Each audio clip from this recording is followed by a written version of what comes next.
How does a single neighborhood survive 22 years of peace in the middle of a brutal mafia war? In the blood-soaked history of New York crime, Harlem stands as a paradox. The five families could have crushed it in a weekend, yet they didn't. They couldn't. Not because they lacked the muscle, but because they ran into a wall built not of bricks, but of pure leverage.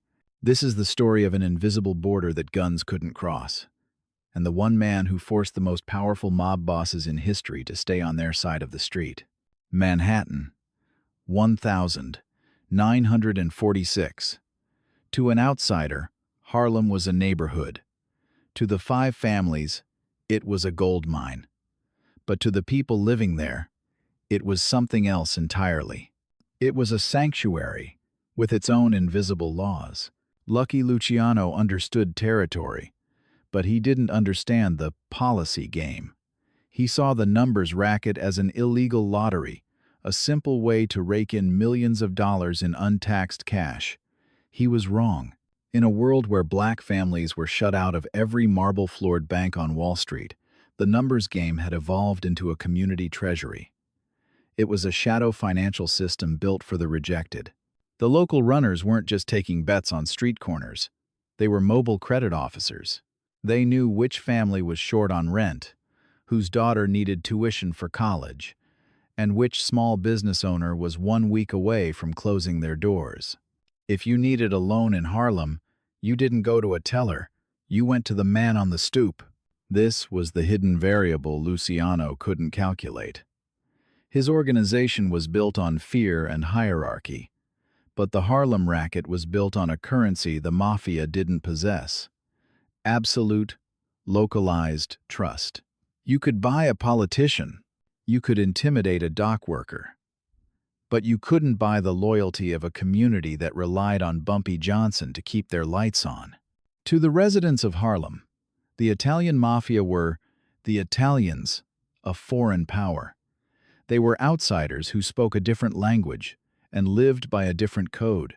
If the five families moved in, the money wouldn't stay in the neighborhood. It wouldn't pay for the local funerals or the corner grocery. It would vanish into the pockets of bosses in Brooklyn or the villas of East Harlem. Bumpy Johnson wasn't just a boss. He was the vault's keeper. He understood that his power didn't come from the gun in his waistband, but from the fact that he was the only one who knew how the gears of this engine turned. Luciano had muscle. Yes. He had Albert Anastasia, the man who ran Murder Incorporated. But muscle can't run a bank based on secrets and handshakes.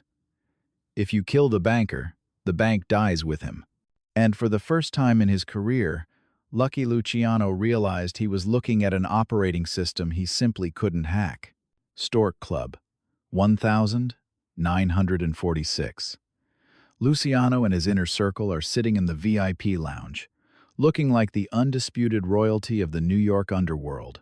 Every tie is silk, every knot is perfect, and every man is draped in the rigid uniform of the Cosa Nostra. It's a dress code of submission, a sign that you belong to the family. Then, Bumpy Johnson walks in. He's 40 years old, wearing a tailored three-piece suit that probably cost more than a detective's yearly salary. It's sharp, it's crisp, but there's a glaring absence. No tie. At first glance, it looks like a fashion choice. But in a room full of men who kill for a living, it was a calculated psychological maneuver. To Luciano's capos, a tie was a requirement. To Bumpy, it was a leash. By refusing to wear one, he was signaling a boundary before he even sat down. He wasn't trying to imitate the white establishment on Wall Street, and he certainly wasn't trying to fit in with the Italian mob. He was establishing a third category, the Harlem style. This was psychological branding in its purest form. Luciano relied on flashy displays of wealth and loud threats to project power. Bumpy relied on a quiet, disciplined sovereignty. While the Italians were busy showing off their status, Bumpy was busy maintaining his autonomy. He didn't just walk into that room to talk business. He walked in to show Luciano that Harlem had its own rules, its own culture, and its own king. The contrast was impossible to ignore. On one side of the table, you had the unified Mafia, bound by tradition and ties. On the other, a man who refused to be bound by anything. Bumpy didn't need to shout to be heard. He didn't need to reach for a gun to prove he was dangerous. His discipline was his weapon. He spent his nights in the library, studying philosophy and history, molding himself into a leader that Luciano couldn't categorize. When you don't need to dress like your opponent to feel like an equal, you've already won the psychological war. Bumpy knew that if he walked in looking like just another mobster, he'd be treated like a subordinate. By standing out, he forced Luciano to realize that he wasn't just dealing with a rival. He was dealing with a man who had already decided that he was the only one allowed to set the terms of his own existence. He didn't need a tie to prove his worth.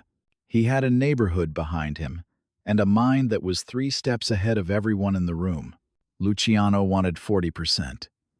In the world of the 5 families, that wasn't a negotiation. It was an ultimatum. But Bumpy Johnson didn't flinch. He knew something the men with the guns didn't. He knew the math of friction. In economics, friction is the cost of doing business. For the Mafia, friction meant dead soldiers, bribing new cops, and a neighborhood that would burn itself down before it let an outsider move in. Luciano was offering a war that would cost him millions just to earn pennies. Bumpy, however, offered a different equation. 10%, Bumpy said. The room went cold. Albert Anastasia's hand drifted to his waistband. Frank Costello leaned in, eyes narrowing. To a mob boss, a counteroffer that low feels like an insult. But Meyer Lansky, the man who ran the Mafia's ledgers, was already doing the math.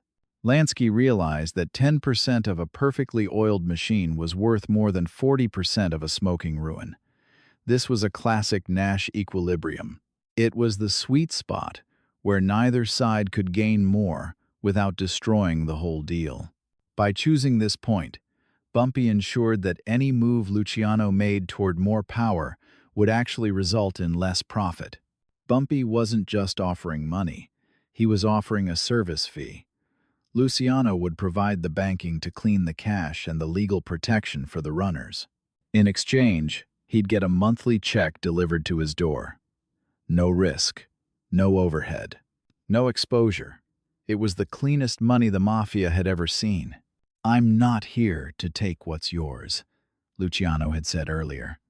But Bumpy's 12 photographs proved that what's yours was already under Bumpy's thumb.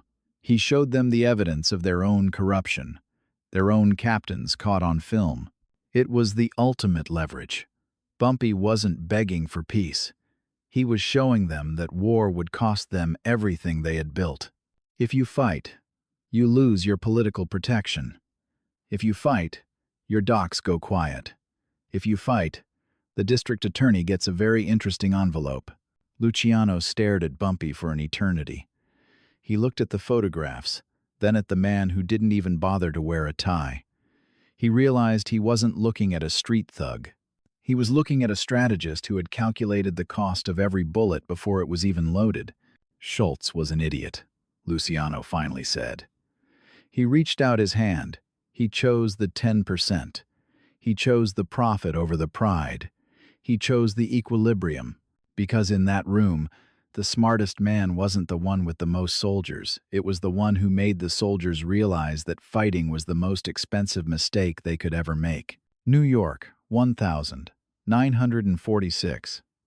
The city wasn't just a grid of streets. It was a fragile cartel. You had 5 empires, the Lucianos, the Gambinos, the Luccheses, the Genoveses, and the Bonanos, all holding their breath, waiting for someone to blink. Harlem was the prize that everyone wanted but nobody dared to take. To an outsider, it looked like a vacuum. To Lucky Luciano, it was the Swiss buffer of the underworld. In the chaos of global war, Switzerland stayed independent not because it was invincible, but because it was necessary. Every major power needed a neutral ground, a place where they could do business without staring down the barrel of a rival's gun. Harlem served the exact same purpose for the 5 families. Everything was set. except for the internal politics of the commission. If Luciano moved his soldiers into Harlem, the Lucases would see it as an encirclement. If the Genovese family tried to muscle in, the Gambinos would have to mobilize. A war to conquer Harlem wouldn't just paint the streets red, it would burn the entire commission to the ground. It was a case of internal entropy, the tendency of a system to destroy itself from within. Bumpy Johnson was the hidden variable that kept the engine from exploding. He wasn't just a rival, he was the plug in the system. By letting Bumpy remain autonomous, Luciano was ensuring that no Italian family grew too powerful. He wasn't surrendering to Harlem. He was using it to freeze a potential civil war.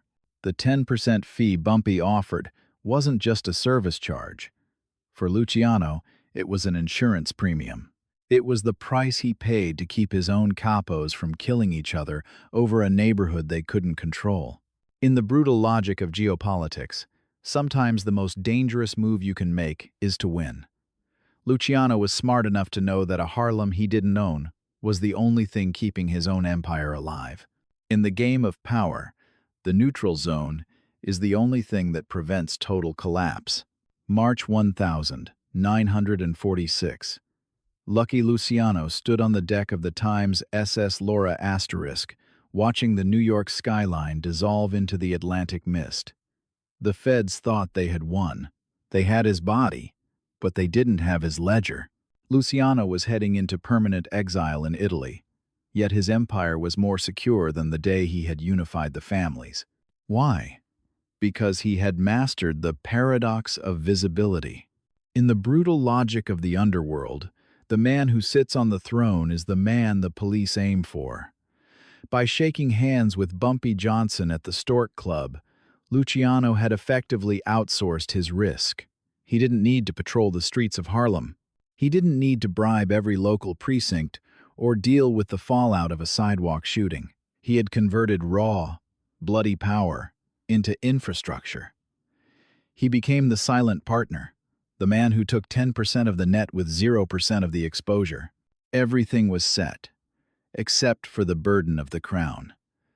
Bumpy Johnson walked back into Harlem as a legend. He had preserved the soul of the neighborhood, but he also accepted the heaviest price in the game. He became the shield. For the next 22 years, Bumpy was the one who had to manage the runners, face the investigators, and keep the peace. In 1951, when the hammer finally fell and Bumpy was sent to Alcatraz, the Italian checks kept clearing. The system Luciano designed didn't need Luciano to be present. It only needed the stalemate to remain. So, who really won? Bumpy won the right to be king. Luciano won the right to be the architect. True power isn't about who pulls the trigger first. It's about who is smart enough to design a trait two, where nobody wants to pull the trigger.